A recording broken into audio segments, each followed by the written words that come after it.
अस्सलाम वालेकुम dear students, welcome to our YouTube channel nursing with Sadaf Ikram.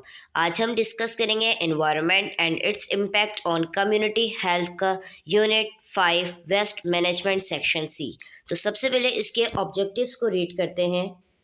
Definition of refuse, solid waste and sewage, methods for solid waste and sewage disposable, types of latrines used in communities, fecal borne diseases, control of fecal borne diseases, types of rodents, diseases transmission by rodent, control of rodents। तो यहाँ कुछ important terms दी गई हैं। सबसे पहले उनको देख लेते हैं। वेस्ट, वेस्ट क्या होता है? अनवांटेड और डिस्कार्डेड वेस्ट मैटर, यानी कि वो वेस्ट हम किसको कहते हैं? वो चीज़ जो हमारे यूज़ की नहीं है, जो हम डिस्कार्ड कर दें, जो डिस्पोजेबल हो, जो भी वेस्ट मैटर है वो हमारा वेस्ट कहलाता है। ठीक है। रिफ्यूज सॉलिड वेस्ट क्या होता है? The solid discarded material produced by human except human excreta. Human excreta के अलावा वो मटेरियल जो कि एक ह्यूमन प्रोड्यूस कर रहा है, सॉलिड डिस्कार्ड कर रहा है, वो कहलाता है हमारा सॉलिड वेस्ट। जैसे गार्बेज वगैरह हो गया तो ये हमारा सॉलिड वेस्ट है। ठीक है। Except human excreta, human excreta के अलावा। उसके बाद है sewage, a mixture of water from the communities water supply, human excreta, faeces and urine, uses water from bathroom, food preparations wastes, laundry waste water and other waste product of normal living. Sewage क्या होता है कि यहाँ पर क्या होता है? Mixture of water होता है जो कि कम्युनिटी से होता है। जो कम्युनिटी से वाटर सप्लाई हो रहा है मिक्सचर वाटर में, जिसके अंदर ह्यूमन एक्सक्रीटा भी आ रहा है। ठीक है। फीसिस यूरिन का जो मतलब कि मिक्सचर है, यानी कि वाटर वगैरह है, वो मिक्स होता है। ठीक है। जो वॉशरूम में पानी वगैरह यूज़ होता है वो होता है। जो फूड प्रिपरेशन के लिए वेस्ट वगैरह यूज़ किया जाता है वो इसके अंदर होता है। लॉन्ड्री वेस्ट वाटर, यानी कि जो कपड़े वगैरह धुलते हैं उसका जो वेस्ट वाटर होता है वो होता है। और जो भी अदर वेस्ट प्रोडक्ट होती है नॉर्मल लिविंग के लिए, वो सारा किस में आता है? सीवेज में आता है। उसके बाद आ जाता है sludge, thick soft wet mud or a similar viscous mixture of liquid and solid components, especially the product of an industrial or refining process। Sludge क्या होता है? थिक होता है और सॉफ्ट वेट मड होता है ना। ठीक है। यानी कि मोटा होता है, मुलायम, एक गीला जो है खुश्क, सॉरी, वो होता है मड होता है। ठीक है। जिसको कहते हैं मट्टी, जो कि एक मिक्सचर होती है सिमिलर विस्कस लिक्विड की, यानी कि उसके अंदर सॉलिड कंपोनेंट्स शामिल होते हैं। स्पेशली वो प्रोडक्ट्स होते हैं जो कि इंडस्ट्रियल और रेफाइनिंग प्रोसेस से होते हैं। ठीक है। वो हमारा स्लज कहलाता है। उसके बाद देखते हैं, देखें ये क्या है? ये सारा वेस्ट प्रोडक्ट है। अब इसके अंदर सॉलिड भी है, स्लज भी, सब इसके अंदर मिक्स है, अनवांटेड सब्सटेंसेस सब इसके अंदर मौजूद है। तो ये क्या है? हमारा वेस्ट हो गया। ठीक है। जो कि कम्युनिटी से निकल रहा है। What is the difference between sludge and sewage? अब ये क्या है? ये स्लज है। ठीक है। और ये क्या है? सीवेज है। स्लज हमने पढ़ा था थिक, सॉफ्ट एंड वेट होता है, और स्लज ये था, और ये है सीवेज। ठीक है। Vector borne disease, disease that results from an infection transmitted to humans and other animals by blood feeding arthropods such as mosquitoes, ticks and flies। Examples of vector borne disease include dengue fever, West Nile virus, Lyme disease and malaria। Vector borne disease कौन सी होती हैं?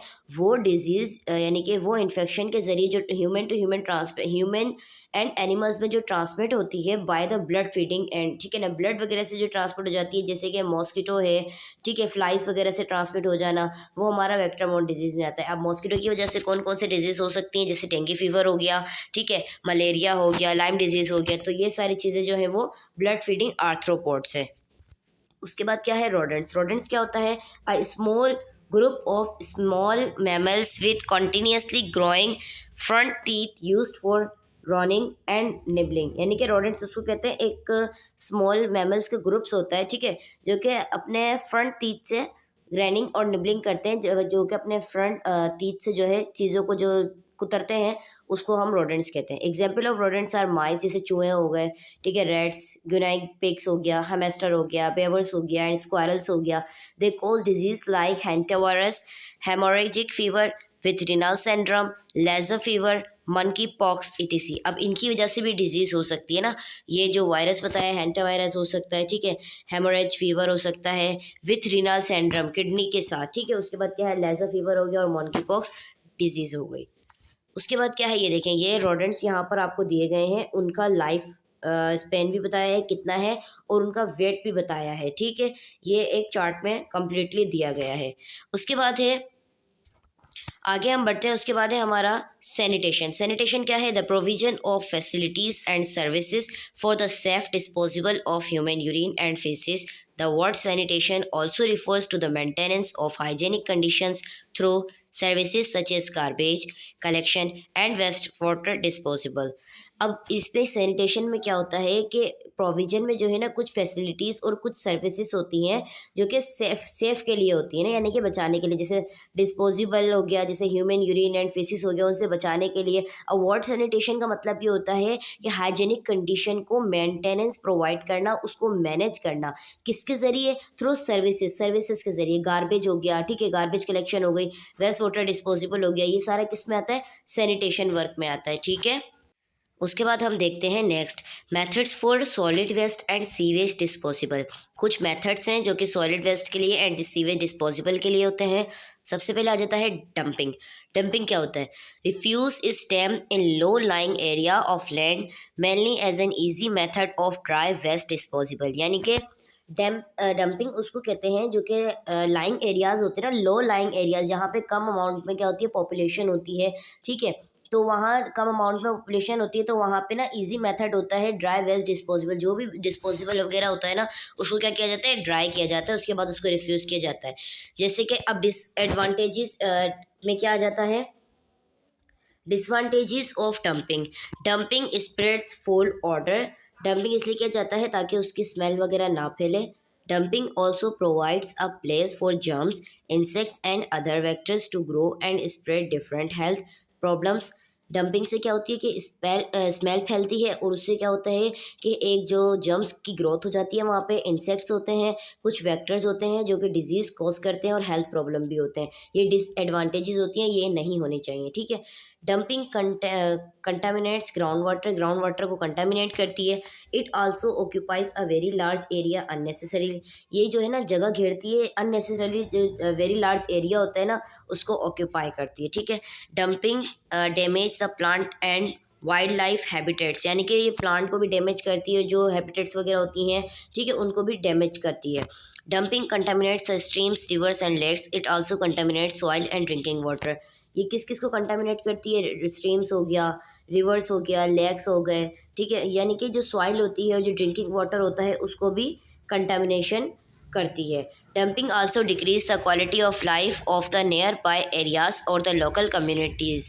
Dumping से क्या होता है कि ये क्या करती है? क्वालिटी ऑफ लाइफ को डिक्रीज कर देती है। जो भी नियर बाय एरियाज़ होते हैं, जो लोकल कम्युनिटीज़ होती हैं, उनकी जो लाइफ क्वालिटी है उसको डिक्रीज कर देती है। ये देखें, इस तरीके से डंपिंग होती है कि यहाँ भी कचरा है, यहाँ भी, यहाँ भी। तो इससे क्या होता है कि काफ़ी सारे जो है बीमारियाँ भी फैलती हैं, इंसेक्ट्स की ग्रोथ होती है, माइक्रो ऑर्गेनिज्म होते हैं, हेल्थ प्रॉब्लम्स भी साथ साथ शुरू हो जाते हैं। उसके बाद है कंट्रोल टिपिंग। अब टिपिंग को किस तरीके से कंट्रोल किया जा सकता है? सबसे पहले अब देखें, ये है ramp method.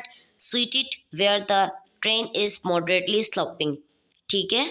Suited where the terrain is moderately sloping, जब ट्रेन जो है वो मॉडरेटली स्लोप हो जाती है। रैम्प मेथड में क्या होता है? रैम्प बेसिकली क्या होता है कि जो एरिया होता है ना, वहाँ पर क्या होता है, गार्बेज वगैरह इस तरीके से फैल जाता है, फिर स्मेल वगैरह होती है, ठीक है। तो मॉडरेटली क्या होता है, वो स्लॉपिंग होना शुरू हो जाता है। ये जो इस पिक्चर में नज़र आ रहा है, यहाँ पे क्या हो रहा है? रैम्पिंग मेथड हो रहा है, ठीक है। उसके बाद आगे चलते हैं। रैम्प मेथड में क्या होता है? Done in places where land is sloping. वहाँ पे किया जाता है जहाँ पे लैंड जो है वो स्लॉप होती है। Refuse is disposable and convert with executive material. जो भी रिफ्यूज़ होता है, जो भी डिस्पोजेबल होता है, उसको एक्सेक्टिव मटेरियल में कन्वर्ट किया जाता है, ठीक है। एरिया मेथड में क्या होता है? Refuse is disposable in land depression such as डिफ्यूज़ क्वारीज। रिफ्यूज़ जो भी, यानी कि लैंड डिप्रेशन में क्या होता है, जो भी डिफ्यूज़ क्वारीज वगैरह होती हैं उनको डिस्पोज कर दिया जाता है।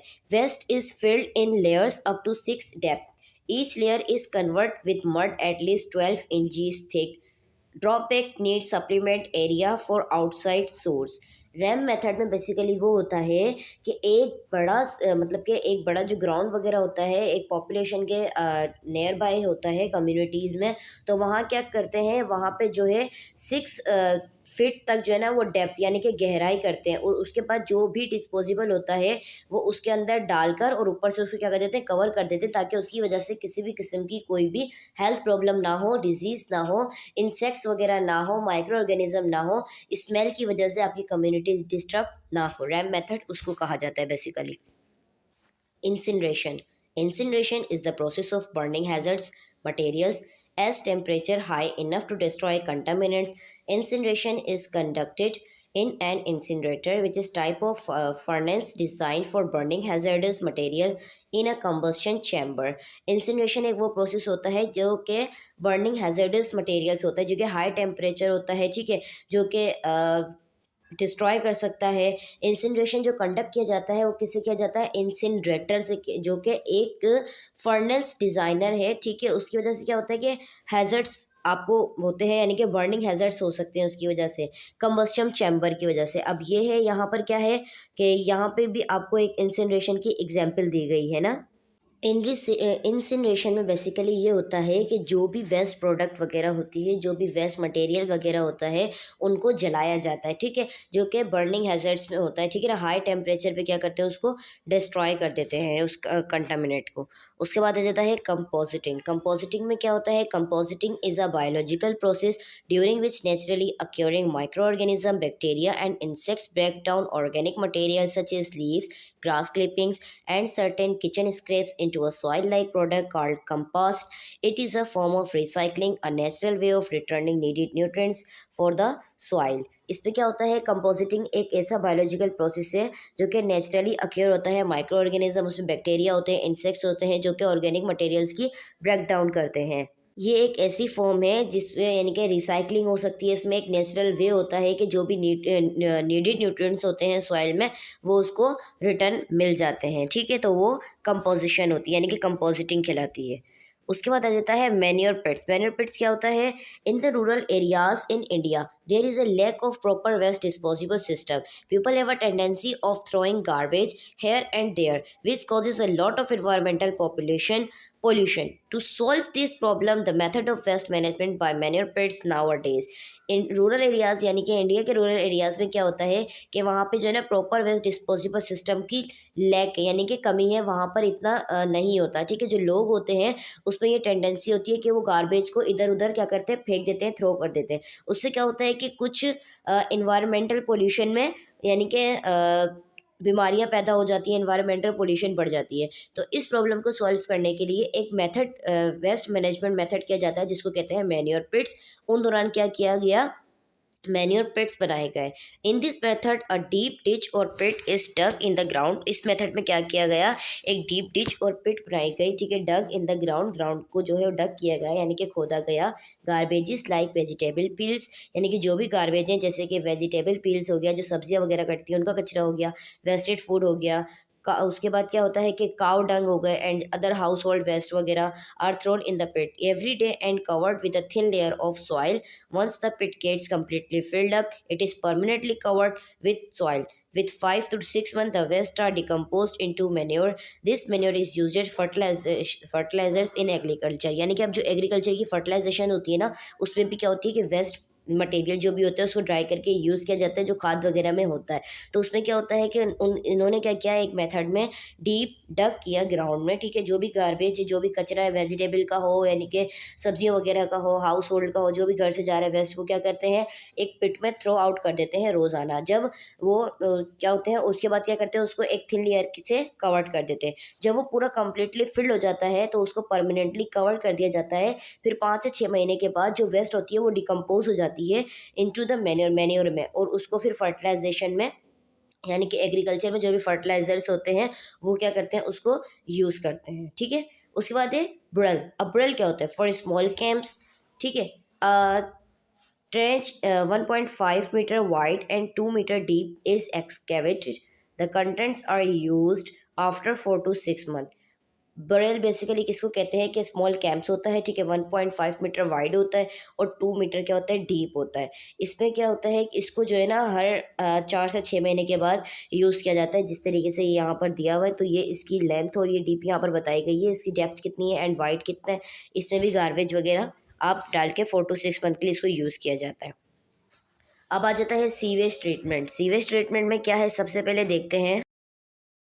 सबसे पहले क्या होता है, सबसे पहले तो ये समझ लें कि प्राइमरी, सेकेंडरी एंड टर्शियरी।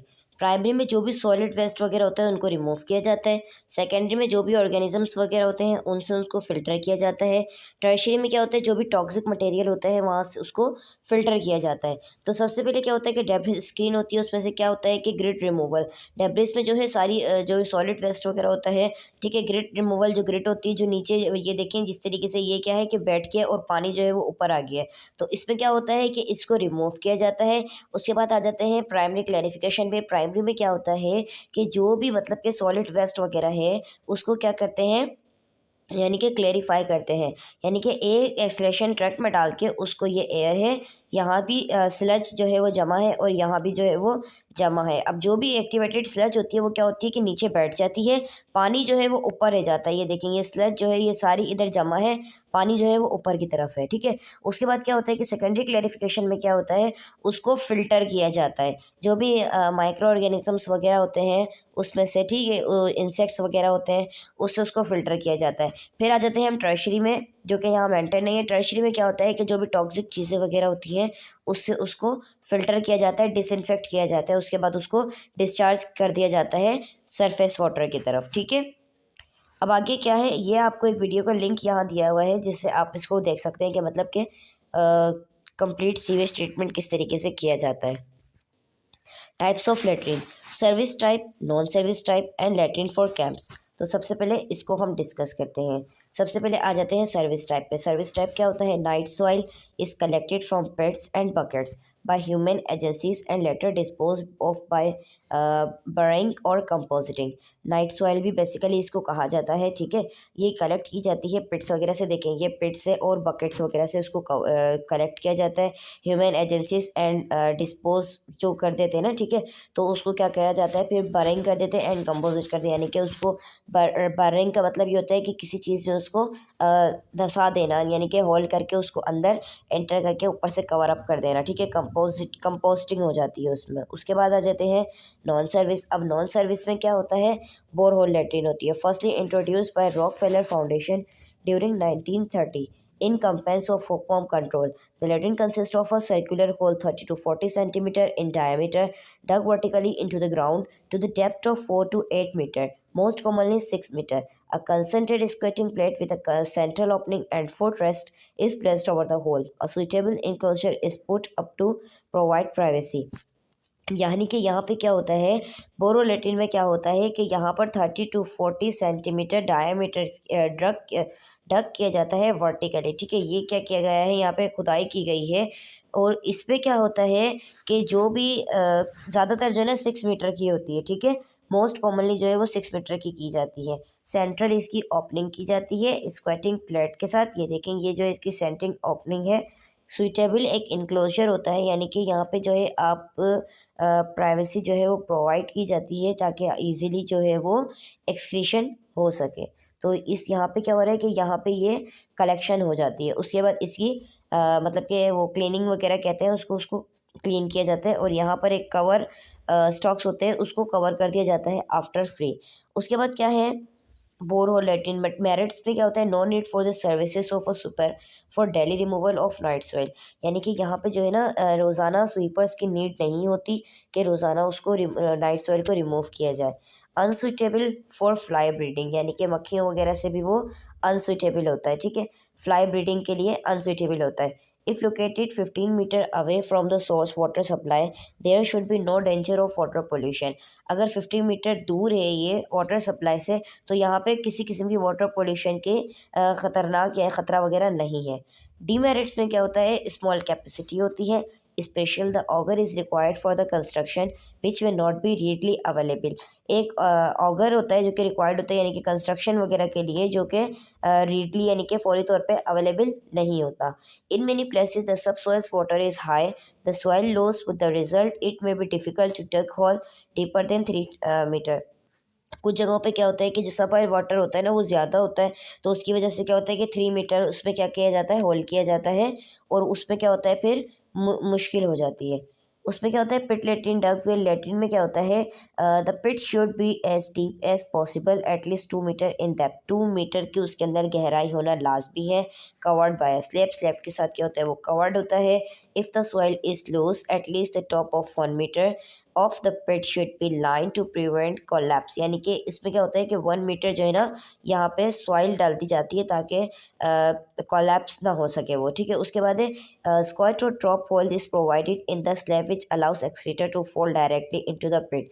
एक स्क्वाट और एक ड्रॉप होल प्रोवाइड किया जाता है स्लैब के साथ, यानी कि जो कि एक्सक्रीटर को फॉल यानी कि डायरेक्टली फॉल होने से बचाता है। वो जो कि यहीं पे यहाँ पे जो है वो मौजूद होता है। firmly supported on all sides raised above the surrounding ground level to prevent surface water entering the pit।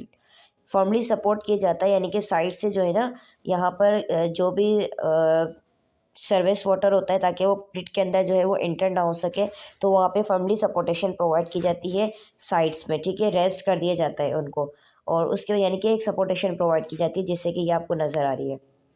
उसके बाद है the super structure can be made from materials available locally. जो इसका जो सुपर स्ट्रक्चर होता है वो मेड किया जाता है, यानी कि जो भी मटेरियल्स अवेलेबल होते हैं ना लोकली तौर पर, उसी से इसको बनाया जा सकता है। ये अक्सर रूरल एरियाज़ में ज़्यादा होती है। उसके बाद है एडवांटेजेस एंड डिसएडवांटेजेस। एडवांटेजेस में क्या होता है, easily build and repair, requires little budget to construct. कम बजट में जो है वो ये बन जाता है और इजीली बिल्ड भी हो जाता है, इसको रिपेयर भी कर सकते हैं।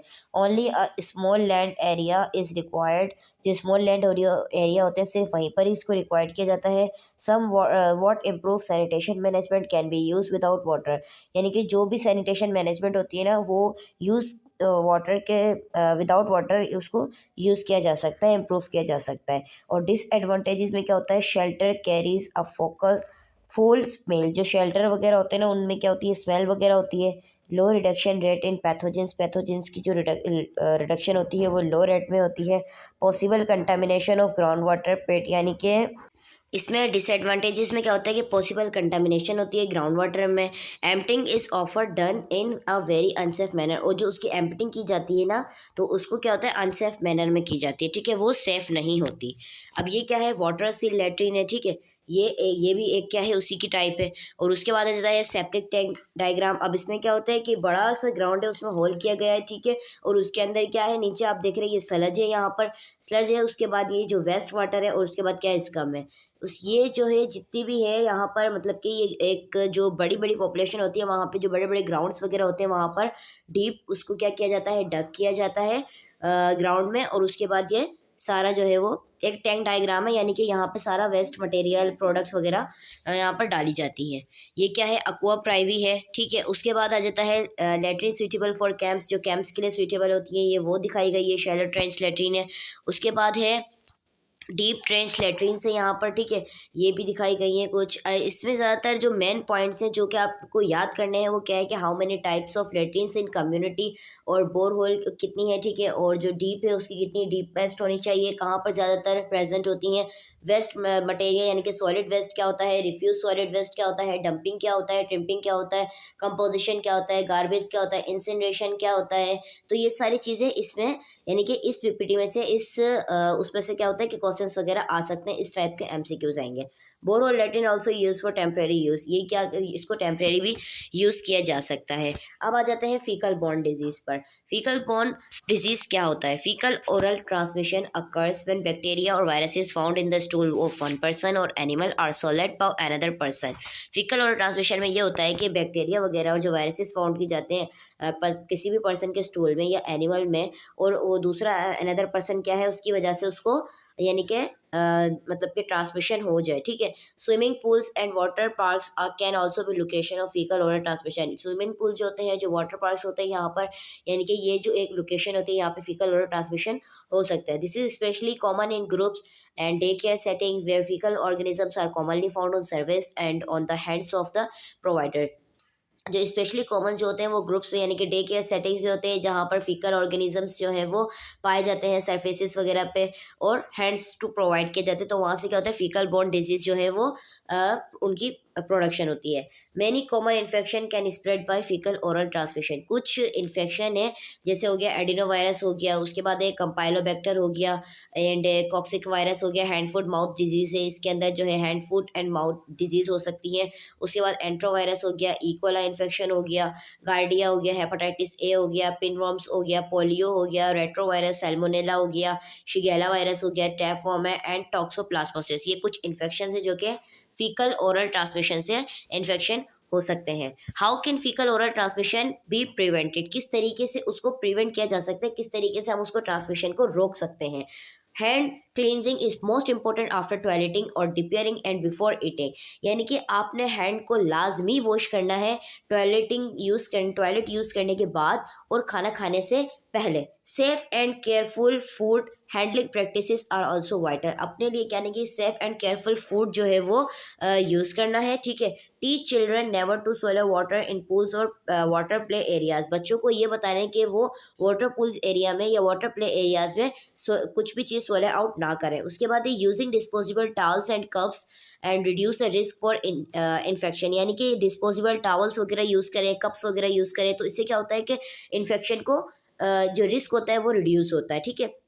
यानी कि वन टाइम यूजेबल होता है, आप उसको यूज़ करके फ़ौरन से उसको डिस्कार्ड कर देते हैं। क्लीनिंग और disinfectant commonly touch infected surfaces, door knobs, faucet handles, shared toys, slip mats can also help. इसमें क्या होता है, जो क्लीनिंग यानी कि साफ़ सफाई डिसइंफेक्टेंट होते हैं ना, उसमें क्या होता है कि ज़्यादातर टच करने से हो जाता है। अब जो डोर नॉक्स होते हैं, ठीक है, दरवाज़ा वगैरह में जो होते हैं, और जो हैंडल्स वगैरह लगे होते हैं, टॉयज़ वगैरह शेयर करने से होते हैं, जो स्लिप मैट्स होते हैं उनको भी टच वगैरह करने से क्या होता है, इन्फेक्शन फैल सकता है, ठीक है। तो यहाँ पर भी आपको ये कुछ चीज़ें बताई गई हैं। इनको जो हमने पीछे देखा था कि रोडेंट्स हैं, ठीक है, जो कि अपने दांतों से जो चीज़ें कुतरते हैं, ये तमाम चीज़ें हैं, ठीक है। इससे भी क्या होता है कि इन्फेक्शन हो सकता है। उसके बाद है डिजीज़ कॉज्ड बाय रैट्स। अब चूहे की वजह से कौन कौन सी डिजीज़ हो सकती हैं, तो सबसे पहले आ जाता है सैल्मोनेला हो सकता है, टाइफाइड हो सकता है, वेल्स डिजीज़ हो सकती है, टाइफस हो सकता है, रेड बाइट फीवर हो सकता है, हैंटावायरसिस हो सकता है, रेड टैपवर्म हो सकता है, लिम्फोसाइटिक कोरियो मेनिंजाइटिस हो सकता है। अब इसके अंदर अब बेसिकली सोचने वाली बात ये है कि इसमें से एमसीक्यूज किस तरीके से आ सकता है। तो इसमें से आपको इन तमाम में से एक डिजीज़ का नाम दिया जाएगा। Is this disease is related to caused by the rats और नॉट। कौन सी डिजीज़ है जो कि रेट्स की वजह से हो सकती है, चूहों की वजह से हो सकती है। उसमें आपको 4 के नाम दिए जाएंगे और ऊपर लिखा जाएगा एक्सेप्ट 1। किसी भी एक के अलावा जो है वो चारों आपको जो है वो डिजीज़ जो है वो रेट्स की वजह से कॉस्ट हो सकती है। तो उसमें आपको टिक लगाना होगा कि कौन सी, बेसिकली सिर्फ इनको आपने रिव्यू करना है बिफोर द एग्जाम। उसके बाद कुछ प्रिवेंशन टिप्स यहाँ पर दी गई हैं। कुछ प्रिवेंट टिप्स में क्या आ जाता है, जैसे कि keep all garbage in sealed container. जो भी गार्बेज, जो भी कचरा वगैरह है उसको सील्ड कंटेनर में कीप करके यानी कि उसको बरकरार रखें। Clean up animal waste, bird food and other potential food sources. जो भी एनिमल वेस्ट होता है, ठीक है ना, और जो बर्ड फूड वगैरह होते हैं, जो भी पोटेंशियल फूड सोर्सेज वगैरह होती हैं, उनको साफ रखें, क्लीन अप रखें। Remove debris near buildings and yards. जो कि बिल्डिंग्स के करीब जो भी डेब्रिस वगैरह होती है उसको रिमूव कर दें। Keep grass and shrubs trimmed and well kept. जो ग्रास है, जो शब्स ट्राइम्स वगैरह है, उसको कीप रखें यानी कि बरकरार रखें, साफ़ सुथराई रखें। सील और close of openings in your house, shades और अदर पोटेंशियल हार्बोरेजेस एरियाज। जो भी ओपनिंग्स वगैरह होती हैं घरों में, अक्सर देखा होता है कि जो मतलब कि जिसको कहते हैं ना कि एक जगह खुली है, वहाँ से क्या होता है कि जैसे विंडो हो गई, वहाँ से भी मट्टी आ रही होती है, और मुख्तलिफ किस्म की क्या होती है, जैसे बारिश वगैरह होती है तो वो भी पानी आ रहा होता है। तो उसको क्या करें कि क्लोज ऑफ करके रखें उनकी ओपनिंग को, अगर ज़्यादा वो नुकसानदेह हैं तो।